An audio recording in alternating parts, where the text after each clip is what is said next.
സുവിശേഷ ഭാഷ്യം അൽമായ വീക്ഷണത്തിൽ 2025 മെയ് 25 ഉയർപ്പുകാലം 6-ാം ഞായർ.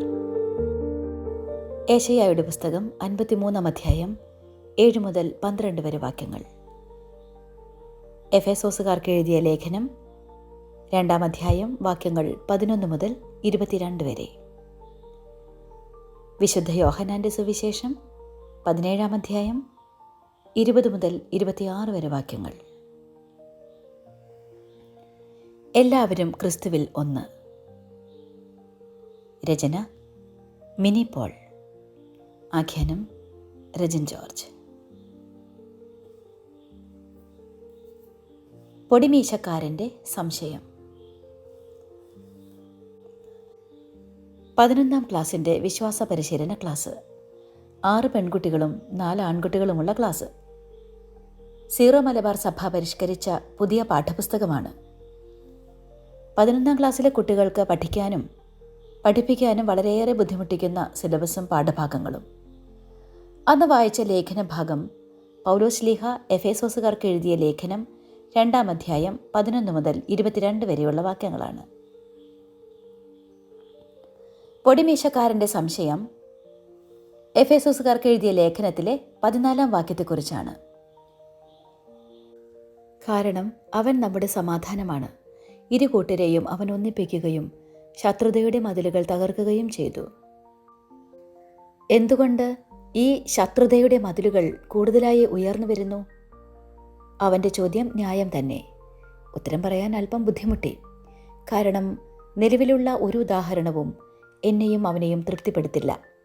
അതുകൊണ്ട് തന്നെ ഈ ലേഖനത്തിൻ്റെ അവസാന ഭാഗത്തേക്ക് അവൻ്റെ ശ്രദ്ധയെ തിരിച്ചുവിട്ടു. ഈ അടിത്തറയുടെ മൂലക്കല്ല് ക്രിസ്തുവാണ്. ക്രിസ്തുവിൽ ഈ ഭവനമൊന്നാകെ സമന്വയപ്പെട്ടിരിക്കുന്നു. സഭയുടെ മൂലക്കല്ല് ക്രിസ്തുവാണ്. നമ്മളെല്ലാവരും കല്ലാണ്. സഭയുടെ ദൃഢതയ്ക്ക് വേണ്ടി പല കല്ലുകളും വെട്ടി തേച്ചുമിനുക്കി ഷെയ്പ്പാക്കണം. ഈ തേച്ചുമിനുക്കലിന് പലരുടെയും അഹംഭാവവും ധാർഷ്ട്യവുമൊക്കെ സമ്മതിക്കാത്തതാണ് ഈ ശത്രുതയ്ക്ക് കാരണം. ഈശോ എന്ന സമാധാനം ലഭ്യമാകണമെങ്കിൽ ക്രിസ്തുവെന്ന മൂലക്കല്ലിന്മേൽ തന്നെ ആലയം പണിയണം.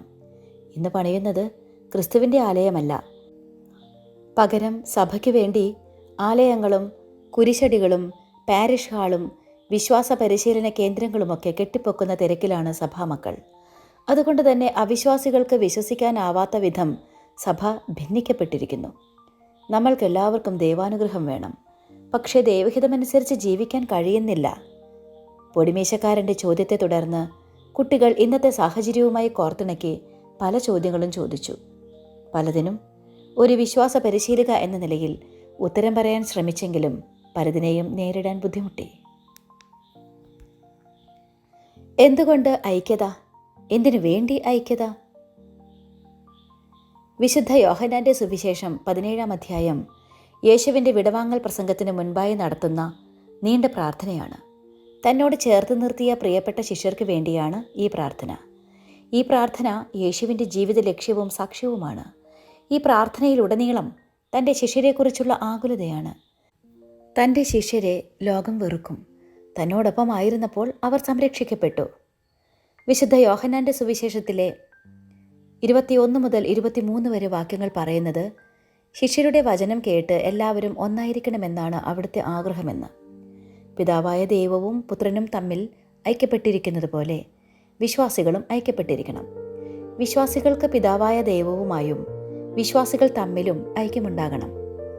വിശുദ്ധ യോഹന്നാന്റെ സുവിശേഷം 17-ാം അധ്യായത്തിൽ 3 പ്രാവശ്യം പറയുന്ന വചനം പിതാവേ, നമ്മൾ ഒന്നായിരിക്കുന്നത് പോലെ ഇവരും ഒന്നാകണം എന്നാണ്. തൻ്റെ ശരീരമാകുന്ന സഭ ഒന്നിച്ചു നിൽക്കണം. വിശ്വാസികൾ തമ്മിലുള്ള ബന്ധം ജീവസുറ്റതാണെങ്കിൽ മാത്രമേ ഈ ഐക്യം പ്രകാശിക്കുകയുള്ളൂ.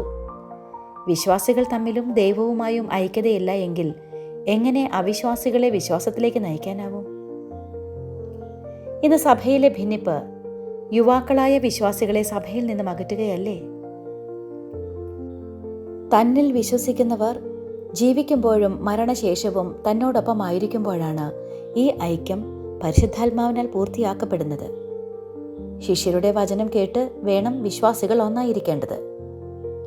20 മുതൽ 26 വരെയുള്ള വാക്യങ്ങളിൽ വിശ്വാസികൾ ഒന്നായിരിക്കണമെന്ന് ആവർത്തിച്ച് 5 പ്രാവശ്യം പറയുന്നുണ്ട്. എന്തിനു വേണ്ടിയാണ് ഈ ഐക്യമെന്ന് പല പ്രാവശ്യം ഈ ബൈബിൾ വിചിന്തനത്തിൽ നമ്മെ ഓർമ്മപ്പെടുത്തുന്നുണ്ട്. പിതാവേ, അങ്ങ് എന്നിലും ഞാൻ അങ്ങയിലും ആയിരിക്കുന്നത് പോലെ അവരും നമ്മിൽ ഒന്നായിരിക്കണം. യേശു പിതാവിൻ്റെ അടുത്തേക്ക് പോയി കഴിയുമ്പോൾ ശിഷ്യന്മാർ ലോകത്തിൽ വെറുക്കപ്പെടുമെന്നും അവരെ ദുഷ്ടരിൽ നിന്ന് കാത്തുകൊള്ളണമെന്നും അവിടുന്ന് പ്രാർത്ഥിക്കുന്നു. ഈ അധ്യായത്തിൽ ലോകം എന്ന വാക്ക് 13 പ്രാവശ്യവും ഒന്നായിരിക്കണമെന്നത് 5 പ്രാവശ്യവും രേഖപ്പെടുത്തിയിരിക്കുന്നു.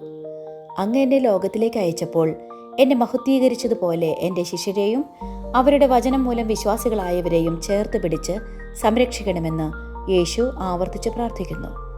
ദൈവപുത്രനായ യേശുക്രിസ്തുവിൻ്റെ സാക്ഷ്യമായി പിതാവായ ദൈവത്തോടും പുത്രനായ ക്രിസ്തുവിനോടും ചേർന്ന് വിശ്വാസം സംരക്ഷിക്കാൻ നടത്തുന്ന പ്രവർത്തനങ്ങളിൽ ലോകം എത്ര വെറുത്താലും എത്ര പീഡകൾ സഹിക്കേണ്ടി വന്നാലും വിശ്വാസ സാക്ഷ്യത്തിനായി ജീവിതം സമർപ്പിച്ചവരെ യേശു കൈവിടുകയില്ലെന്നും പിതാവായ ദൈവത്തിൻ്റെ സംരക്ഷണമുണ്ടാകുമെന്നും ഈ വചനചിന്ത നമുക്ക് ഉറപ്പും ഉണർവും നൽകുന്നു. ക്രിസ്തു ശിഷ്യൻ ഒരു മജീഷ്യനല്ല, സിദ്ധനുമല്ല.